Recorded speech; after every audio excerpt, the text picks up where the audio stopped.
Well, good morning, everybody. Thank you for joining us. I'm Tony from McLaren St. Luke's Family Medicine. As we do the third Wednesday of each month, give a talk on a different medical topic.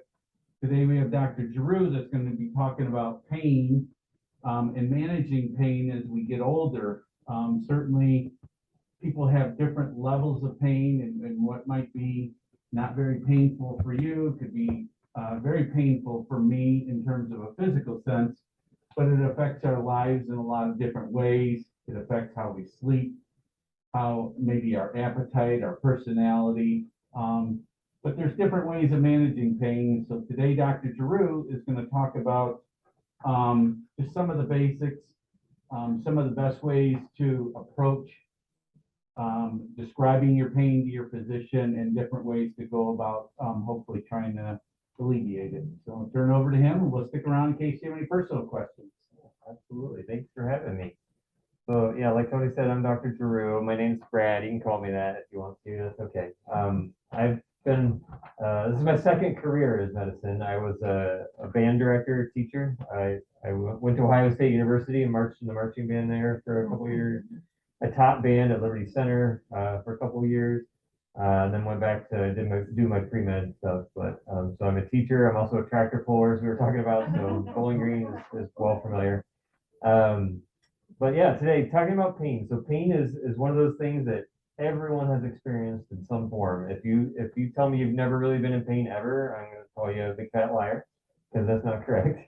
Everyone has pain, and pain manifests itself in so many different ways, and for so many different reasons. And a lot of those reasons can be one thing or a lot of things working together. Like Tony mentioned, sleep and pain, or anxiety and depression and pain, those things are often interrelated, and poor management of one can make the other one worse. So we're just going to talk about that a little bit. So I like to give you a nice little outline, just some simple bullet points to follow. Um, this is by no means comprehensive, but it's a nice place to start. So pain, it's the body's way of telling you something. And sometimes it can be very distinct. You can say it hurts here, it's this point here, and that hurts. Or it's more like, it's just kind of everywhere. I can't really put a finger on it. A lot of that has to do with how the body is made. Our musculoskeletal system is very good at pinpointing pain. Some of our other systems are a little better. Our belly, our internal guts, are not great at locating pain. That's why a lot of times heart attacks will manifest as kind of this broad, I don't know where pain. Sometimes it is right over the heart, but other times it's shoulder, especially in women. Shoulder, back, mid back, and the shoulder blade. Sometimes it's like heartburn feeling over here. Sometimes it's over on the right side. It's really hard to pin it down. If you have a bowel problem, sometimes that will manifest as pain, just kind of diffusely all over. Um, a a pancreas issue or a gallbladder issue will sometimes present in the shoulder. It's funky. It's really weird. But that has to do with the internal nerve signaling being more what we call referred pain, and it will show up in different places of the body. Pain is very common and does become chronic in many people. It's not necessarily, however, a normal part of aging. You will hear that, and I don't really like when I hear people say it, that, well, I'm getting old, everything's just going to hurt. Pain is more associated with age. Joints, for example, the cartilage wears out. Wear and tear.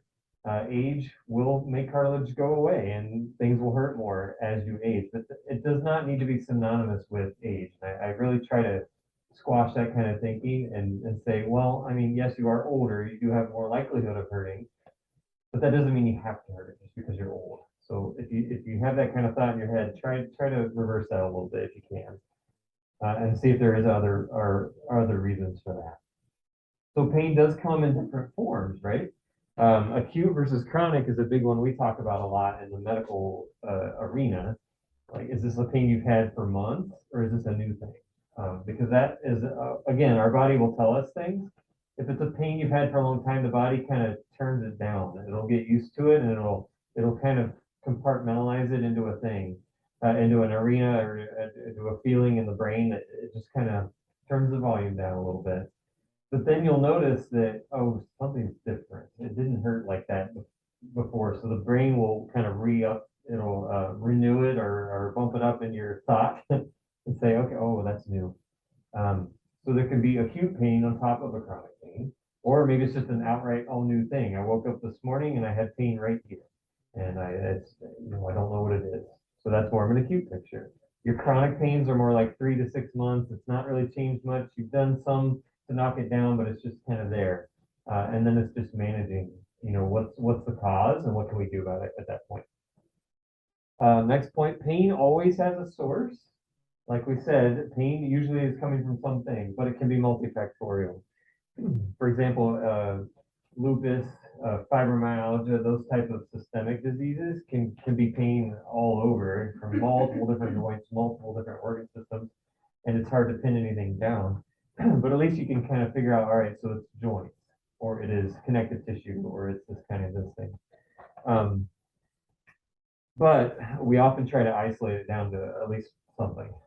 I've got pain throughout here, it's in my belly. Okay, let's narrow that down. So we'll do tests, we'll do some imaging or what have you, and we'll see, all right, we have diverticulitis going on, or we have a bowel obstruction, or we have, some other thing that we need to address, maybe more surgically, possibly.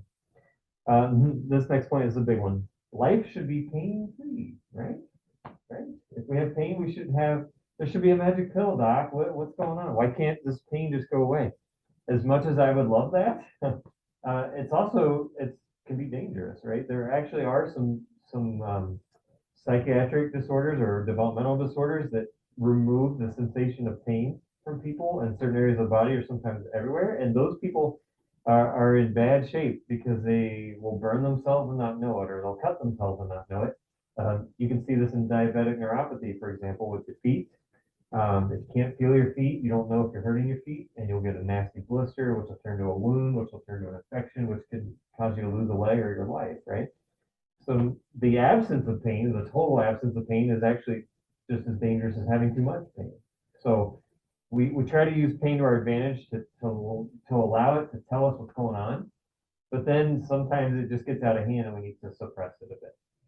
Okay, so next, so I've got this pain. Who do I tell about it? Who needs to know, and how do I explain it to them? So obviously, primary care provider. Hopefully, you have one. But if not, if you've got an aide or a nurse that comes to the house, that's a good person to tell. Trusted family member, even.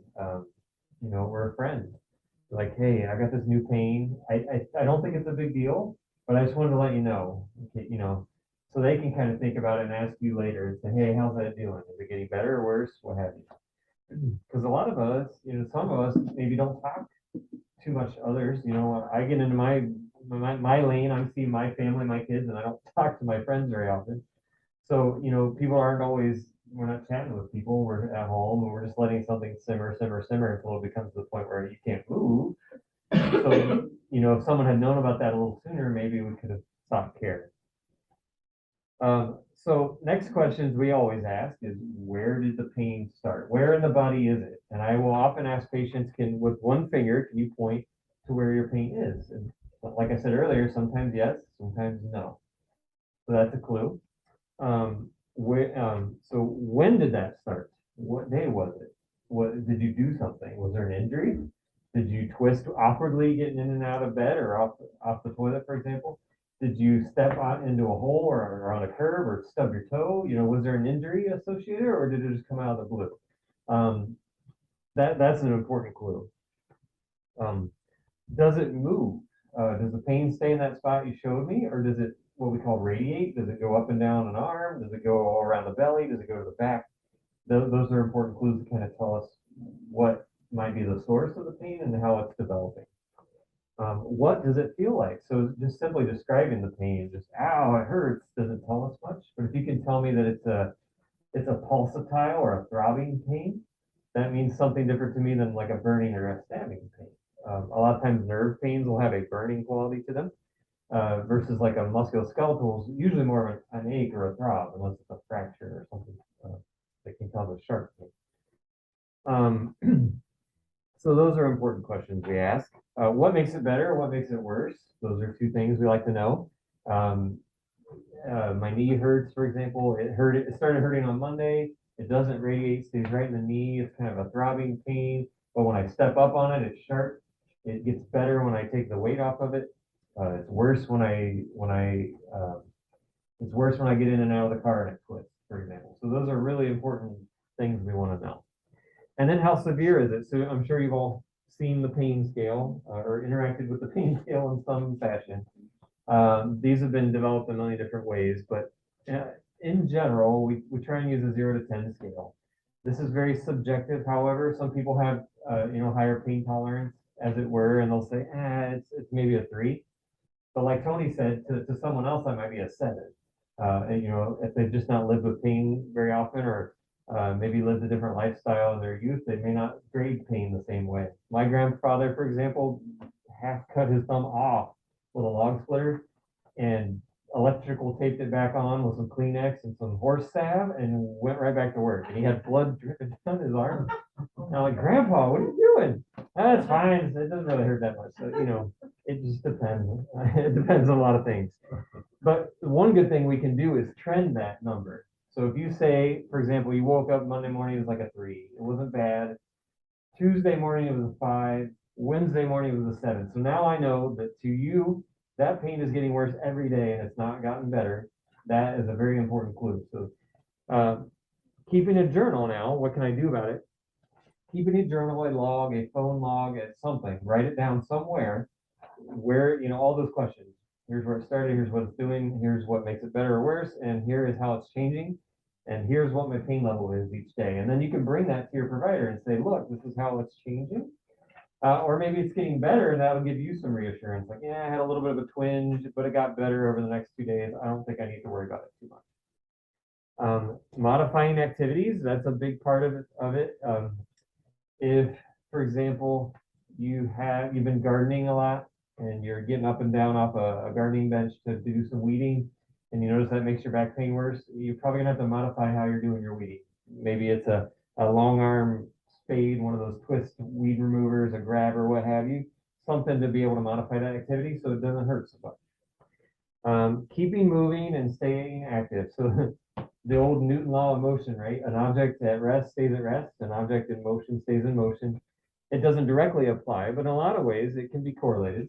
If arthritis, for example, we say move it or lose it. In a lot of cases, because of the bone spur formation and the inflammation in a joint, you got to keep it moving to keep it loose, but it hurts to move it. But if you stop moving it altogether, it gets worse. So it's one of those darned if you do, darned if you don't kind of things. But in a lot of cases, just keeping moving will help. But like I said before, modifying your activities is going to help in a lot of cases too. You got to find a balance a little bit. That's where we can come in to help. Eating healthy, balanced diet. Family doc in me is always going to tell you to try and eat your best. Try to limit sugary beverages, the simple carbs, fast foods, high fats, those kind of things. I'm going to tell you to take it easy on and load up on whole vegetables, whole fruits, healthy carbs, those kind of things. All those things will help pain too. They help everything. And then if these attempts aren't doing enough and your journal is not helpful and this pain is either it's been too long or too progressive, getting worse every day, or it's just bothering you from the onset, that's when you reach out to the healthcare provider. So my last bullet point on this page is make sure, and we just talked about this morning with one of my attending physicians, it is so important to have an accurate list of what you are taking, not only prescription med, but your supplements, your vitamins, your energy drinks, your protein shakes, whatever it is. Keeping a list of every single thing you take every day is going to help your doctor or your provider so much. If you can walk in with a bullet point list and say, this is my med list, and you regularly update it, that's going to help us it's going to make your life better because we can optimize your medication, and safer because we can make sure that we're not going to have a medication or some other thing that interacts with something else and could cause harm. All right, you can switch it. Thank you. And then on the back page, now we can talk about what can we do about it. So as you know, there's an opioid epidemic, has been for the past 20, 30 years in this country. it was pretty severe there. I think luckily now we're on the tail end of it a little bit, that we've made a lot of important modifications to this. But that said, it's still a huge issue. It has fueled addiction to a lot of narcotic drugs, illicit drugs has done a lot of damage in this country. So pain medications we kind of, we try and treat very delicately and carefully for that reason. Can't get the other page, that's okay. No problem. So, whoops. Another bullet point at the top of this page is always, always, always consult your healthcare provider before starting a new medication or supplement, because interactions can be serious.